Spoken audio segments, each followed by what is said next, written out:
Imagine conversar com alguém por meia hora, dar risada, contar histórias, criar conexão. E poucos minutos depois, olhar para essa mesma pessoa e perguntar: prazer, quem é você? Parece roteiro de filme, mas essa foi a vida real de um homem chamado Henry Molaison. Durante mais de 50 anos, ele ajudou cientistas a descobrir como funciona a memória humana. Mas tudo começou por causa de uma cirurgia que mudou sua vida para sempre. Henry nasceu em 1926. Na infância, era um garoto comum. Gostava de brincar, estudar, viver, como qualquer criança. Até que, aos 9 anos, sofreu um acidente de bicicleta. Não se sabe se esse acidente foi realmente a causa do problema, mas anos depois ele começou a apresentar crises epiléticas. No início eram pequenas, depois vieram crises mais fortes. Na adolescência, as convulsões se tornaram tão frequentes que ele mal conseguia trabalhar. Ele não podia dirigir, não conseguia manter uma rotina. Sua vida começou a parar. Na década de 1950, havia poucos tratamentos eficazes. Os medicamentos quase não funcionavam.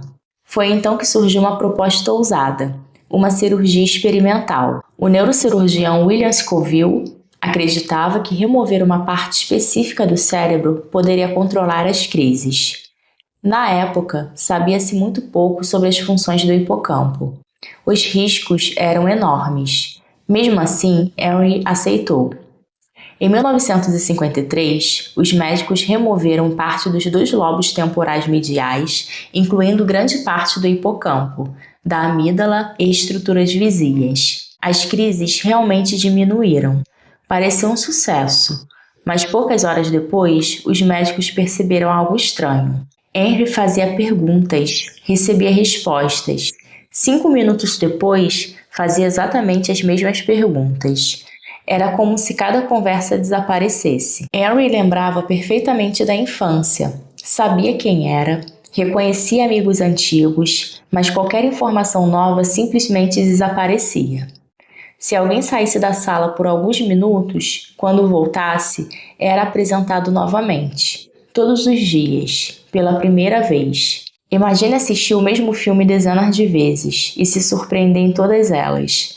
Imagine conhecer alguém centenas de vezes, esse era o cotidiano dele. Foi então que algo estranho aconteceu. Os pesquisadores pediram que Henry desenhasse uma estrela olhando apenas pelo espelho. É uma tarefa extremamente difícil. No primeiro dia, ele errou bastante. No segundo, melhorou. No terceiro, melhorou ainda mais. Depois de vários dias, executava a tarefa com facilidade.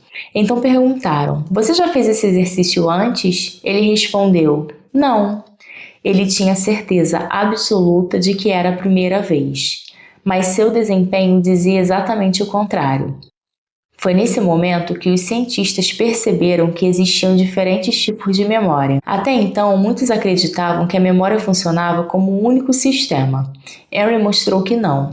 Existe a memória que usamos para lembrar de acontecimentos, existe a memória responsável por habilidades, existe a memória de curto prazo, existe a memória de longo prazo.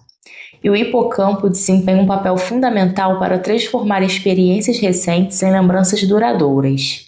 Sem ele, vivemos presos em um presente quase permanente. Essa descoberta revolucionou a neurociência moderna. Hoje, praticamente todos os livros sobre memória citam Henry Molaison. Henry nunca recuperou a memória. Mesmo assim, aceitou participar de centenas de pesquisas. Durante décadas, recebeu cientistas do mundo inteiro. Após sua morte em 2008, seu cérebro foi preservado e digitalizado em milhares de cortes microscópicos.